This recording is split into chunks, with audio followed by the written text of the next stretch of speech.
Welcome to Motivational Humanity. You are not alone. Have you ever spent hours, maybe days, crafting the perfect explanation? You rehearsed it in the shower. You thought about it at 3 in the morning. You chose every word carefully, trying to make someone understand why you felt the way you felt, why you needed what you needed, why your boundary was reasonable. And then you said it, and nothing changed. Or worse, they turned it around on you, used your honesty against you, made you feel like you were the problem for even bringing it up. If that has ever happened to you, I want you to stop right now and put your hand on your heart. Because what I'm about to share with you isn't just advice. It's a truth that took me a long time to understand, and one I wish someone had told me decades earlier. You do not owe anyone an explanation for who you are, not your choices, not your feelings, not your boundaries, and certainly not your healing. I want to speak to you specifically, the woman who has been through enough seasons of life to know that people are complicated, the woman who has given generously, loved deeply, and still somehow finds herself tangled up with people who leave her feeling confused, exhausted, or small. You didn't get to this stage of your life without earning some wisdom. You've raised children, or built careers, or survived losses that would have broken someone who hadn't found their quiet strength. You've learned when to hold on and when to let go. But there's one thing that many of us, even wise, experienced women, still struggle with. We still believe that if we just explain ourselves clearly enough, the people who hurt us will finally understand. We still hope that the right words, delivered in the right tone, will be the key that unlocks empathy in someone who has repeatedly shown us they don't want to offer it. And so we keep trying, we keep explaining, we keep making ourselves smaller, clearer, more palatable, all in the hope that this time they'll get it. I see you. I know how much energy that takes. And I want you to know what you're feeling right now, that deep, bone-tired fatigue from being misunderstood by the same person again and again. That is not weakness. That is your soul telling you it's time for something different. Here's something that might be a little painful to hear, so I want to say it gently. When a toxic person doesn't understand you, it is almost never because your explanation wasn't good enough. Psychologists have a term called motivated reasoning. It means that the human mind, when it wants a certain outcome, will find ways to justify that outcome no matter what evidence is presented. In other words, if someone benefits from misunderstanding you, if your confusion keeps them in control, or your guilt keeps you close, or your apologies feed something in them, they are not going to suddenly get it just because you found better words. Think of it this way. Imagine you're trying to fill a bucket that has a hole in the bottom. You keep pouring water in. You try warm water, cold water. You try pouring slowly, then quickly. But no matter what you do, the bucket never fills. That's what it's like to explain yourself to someone who doesn't want to understand. The problem was never the water. It was always the hole. The truth is, the people who love you and respect you don't usually need long explanations. They give you the benefit of the doubt. They ask questions out of curiosity, not interrogation. They don't make you justify your feelings before deciding whether they're valid. So the next time you catch yourself rehearsing a speech in your head, ask yourself this: am I trying to inform this person? Or am I trying to earn something from them? That question changes everything. This one I say with great tenderness. If you grew up in a home where you had to explain yourself constantly, where your feelings were regularly questioned, dismissed, or punished, you may have learned very early that love was conditional on being understood, that safety required justification, that you had to earn the right to have feelings by making them acceptable to someone else first. That pattern doesn't just disappear when you leave that house. It follows you into friendships, marriages, workplaces. It becomes the water you swim in, It feels so normal that you don't even notice it anymore. Psychologists call this deaf fawning, a trauma response where, instead of fighting or fleeing, you appease. You explain. You smooth things over. You make yourself understandable so that maybe, just maybe, you'll be safe. I want you to hear this clearly. That was a survival strategy that kept you safe when you were young or vulnerable.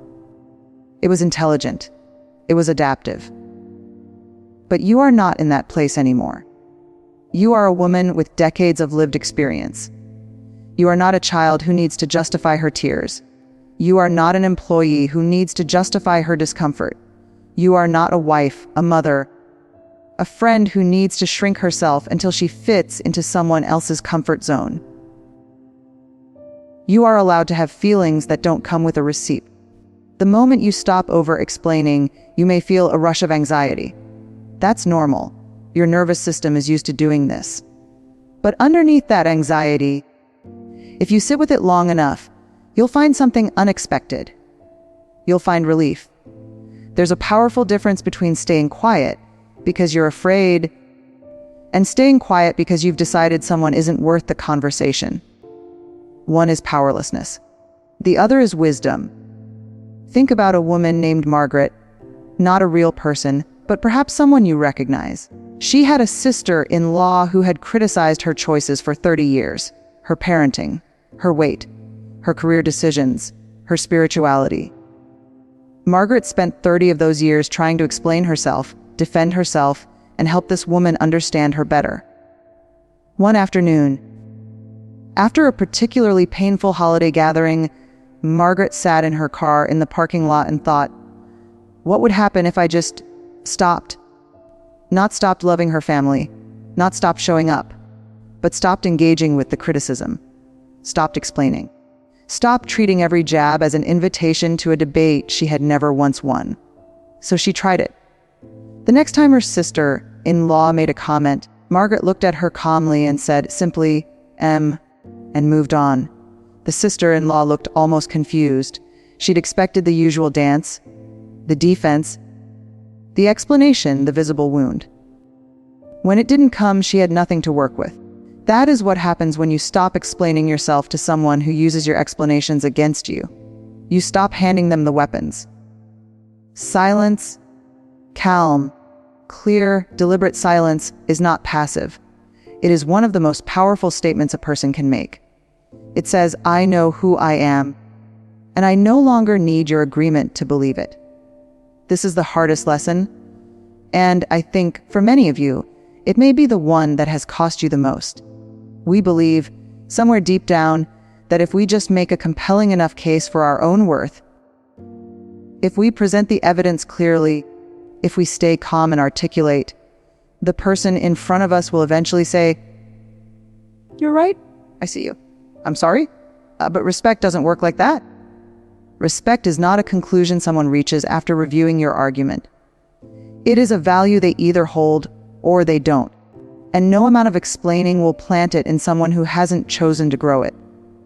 Dr. Ramani Durvazola, one of the leading psychologists who studies narcissism and difficult relationships, puts it this way. When you're dealing with someone who is chronically dismissive or manipulative, engaging them in logical debate about your feelings is like trying to teach a fish to climb a tree. It's not that the fish is stupid. It's that you're asking it to do something it was never built to do. This doesn't mean the person is evil. Some people are deeply wounded themselves. Some people learned that relationships are about power, not connection. Some people are simply incapable, right now, of the kind of empathy you're asking for. But here is what matters: their limitation is not your assignment to fix. You can have compassion for someone else and choose not to keep pouring yourself into a relationship that drains you dry. Those two things can exist at the same time. You can say with kindness and without drama, I understand that you see it differently, and I'm choosing not to continue this conversation. That is not cruelty.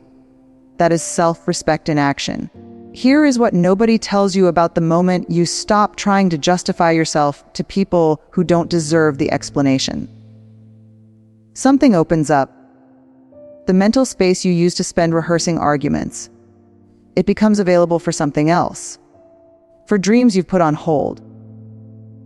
For relationships that actually nourish you. For the quiet voice inside you that has been trying to get your attention for years, but couldn't be heard over all the noise. There's a concept in psychology called the ego depletion. The idea that our mental energy is a limited resource, and every decision, every conflict, every act of emotional labor draws from the same well. When you are constantly managing toxic relationships, defending yourself, and crafting explanations, you are using enormous amounts of energy that could be going toward your own life. Women in their 50s, 60s, and 70s often describe a turning point. A moment when they simply ran out of the desire to fight for understanding from people who refused to give it. And in that moment, something extraordinary happened. They became more themselves than they had ever been. They started saying no without a paragraph of justification. They started choosing plans based on what they actually wanted. They stopped shrinking in rooms where they had spent years making themselves smaller. They started feeling, for perhaps the first time, genuinely free. One woman described it to me like this: I used to feel like I was carrying a backpack full of stones. Every person I was trying to explain myself to, their confusion or disapproval was another stone. The day I stopped, I didn't just drop the stones. It felt like I could finally breathe. Boss, that is what waits for you on the other side of this. Not bitterness, not isolation, not cruelty, just air. I want to leave you with something simple, something you can carry with you. You have spent decades giving your best to the people in your life. You have shown up over and over again, even when it was hard. You have loved through sleepless nights and impossible seasons. You have tried to be understood, and when that didn't work, you tried harder. That speaks to the depth of your heart. But here is a truth about your season of life that I want you to hold gently. This is not the time to keep shrinking. This is the time to expand. You have earned the right to take up space, to have opinions that don't come with an apology attached, to feel hurt without having to prove the hurt was justified, to walk away from conversations that diminish you, calmly, without explanation, and without guilt. You do not need everyone to understand you in order to be at peace. You just need you to understand you. And when you stop spending your energy on people who use it against you, you'll find something remarkable. The people who are truly worthy of you will rise. The friendships that have been waiting quietly for you to have space for them, they will deepen. The relationship you have with yourself, perhaps the most important one of all, will finally get the attention it deserves. You are not too old to change. You are not too tired to heal. You are not too late for anything. You are, right now, exactly where you need to be. And this moment of recognition, this thing you are feeling as you watch this, is the beginning of something new. So let it begin, not with a dramatic confrontation, not with a final speech, just with one quiet, powerful decision. I no longer need your understanding to know my own worth. Say that to yourself. Say it slowly. Let it settle in your chest, because that is not the end of something. That is the beginning of you. Before you go, I want to ask you something.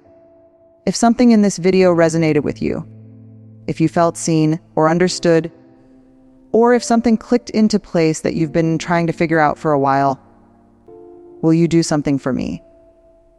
In the comments below, type the words, "Yes, I am reclaiming my peace." That's it. Just those 4 words. Because I want you to know you are not alone in this. There are thousands of women watching this video right now. Women who have carried the same weight you have, who have rehearsed the same explanations, who are ready for the same freedom. When you write those words, you're not just leaving a comment. You're making a declaration. You're saying, if I choose myself, I choose my peace, and I am done making myself small for people who were never going to see me clearly anyway. So type it below, if I am reclaiming my peace. and then read the other comments. You may be surprised to discover how many women just like you are choosing the same thing today. If this video helped you, please share it with someone who might need to hear it. And if you'd like to go deeper, if you want to talk more about how to protect your peace, rebuild your sense of self, and navigate the relationships in your life with more wisdom and less pain, make sure you subscribe and hit the bell so you never miss a conversation. I'll see you in the next one. Take good care of yourself. You've earned it.